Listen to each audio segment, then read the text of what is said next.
The Jonathan Clark House is one of the oldest houses in southeast Wisconsin. Built in 1848, it's officially a few months older than Wisconsin, which gained statehood later that year. A truly remarkable thing about the Jonathan Clark House is how little it has changed in its 177-year existence. Inside, you'll find the rooms, the floors, and the walls much as they were when the house was built. With all the period furniture, farm implements, and kitchen gadgets, you'll learn a lot about what life was like for the early settlers of Wisconsin.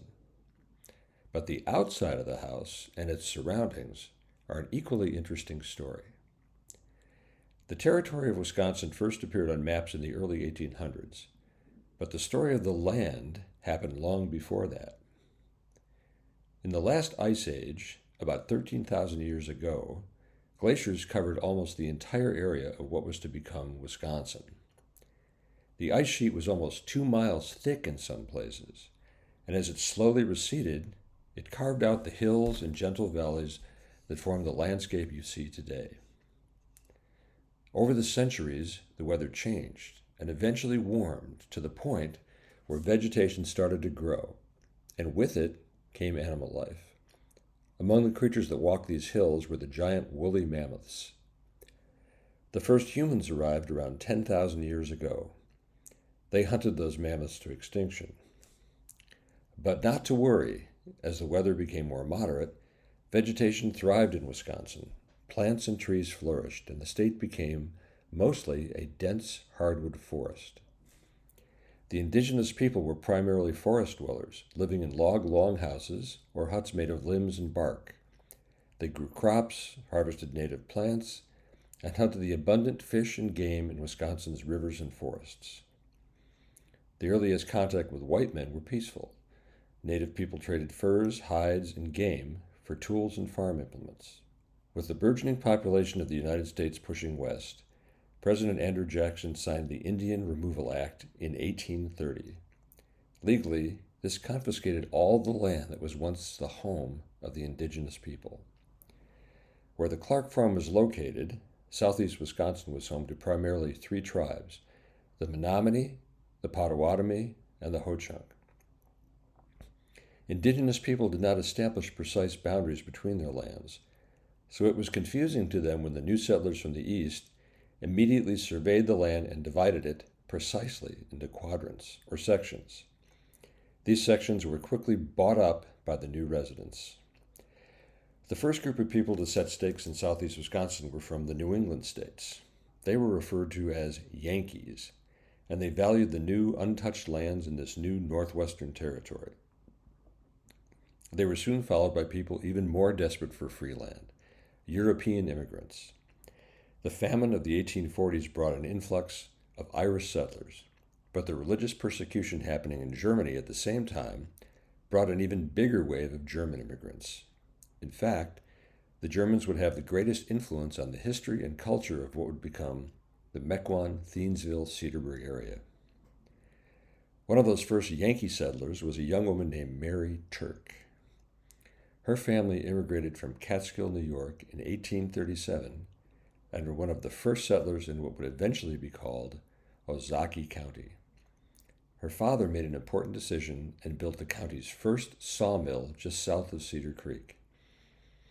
The mill not only supplied lumber for new buildings, it brought prosperity to the family, which may have helped Mary catch the eye of a recent settler, a former Army officer named Jonathan Clark. They were married in 1840.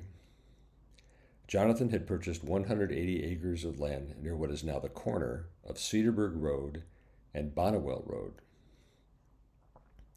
We don't know for sure, but it is likely that Jonathan and Mary first lived in a log cabin on the property. This type of structure was very common for new settlers. What we do know is that Jonathan had designs on a much more impressive home.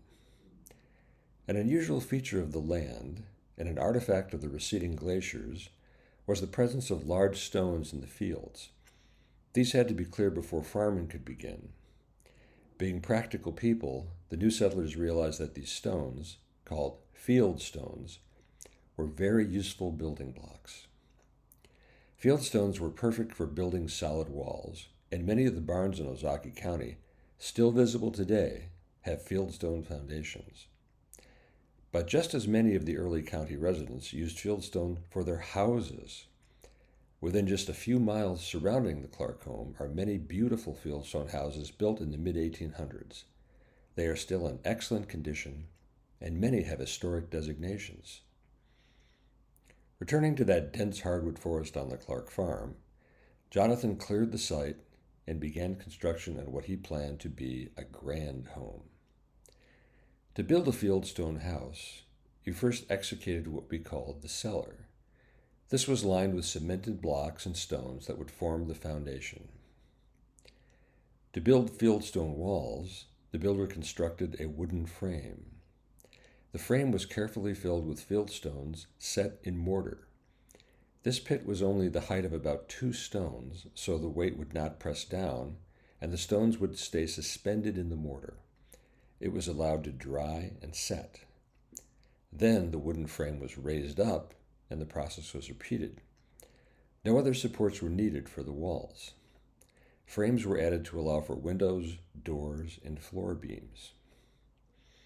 If you look carefully at the side of the Jonathan Clark house, you can see the horizontal striations that show the height of the frame as each layer was added. When the fieldstone walls were finished, the house would normally have been considered close to completion, but not the Jonathan Clark house. If you look carefully, you'll see that unlike almost every other fieldstone house in the county, the front wall of the Clark house is completely different and unique. The side walls were fieldstone, but the front wall is built of rough rectangular limestone blocks that Jonathan apparently bought from a quarry. In addition, the windowsills and lintels were tooled, shaped limestone slabs. The cones that come from the corners of the house are also tooled limestone. The result of this unusual construction gives the Jonathan Clark house a much more refined and impressive appearance. In fact, the entire design and proportions of the facade are done in what is called Greek Revival style. In the United States in the early 1800s, the concept of being a young democracy in the tradition of ancient Greece was an exciting comparison. To celebrate this, many buildings of that period tried to emulate classic architectural traditions. Greek Revival style is said to be characterized by a symmetrical temple-like design with a low-pitched roof and prominent entrance. The Clark house certainly displays these features. But why? Jonathan Clark, a former Army officer and commissioned engineer, presented himself as a respected and trusted expert to negotiate land deals and road construction. He felt that his house should provide the proper atmosphere for such meetings. He became a successful and trusted local official. His house, right beside the Cedarburg Road, was easy to reach. Years after Jonathan had passed, the road was improved to a wooden corduroy road, also referred to as a plank road. It wasn't until 1924 that the road was paved. As for the house itself, sometime after the main house was built, a one-story addition was added. Just east of the house, across the Cedarburg Road, a fieldstone barn was constructed, presumably by Jonathan Clark. That barn was torn down when the Cedarburg Road was widened and paved. Although the house has had 7 owners, it has had remarkably few significant changes. When you look at the hilly, pastoral landscape around the Jonathan Clark house, you can see why the German immigrants felt it reminded them of home. Nearby Cedarburg is a testament to that European influence. We hope you will enjoy your visit to the Jonathan Clark house.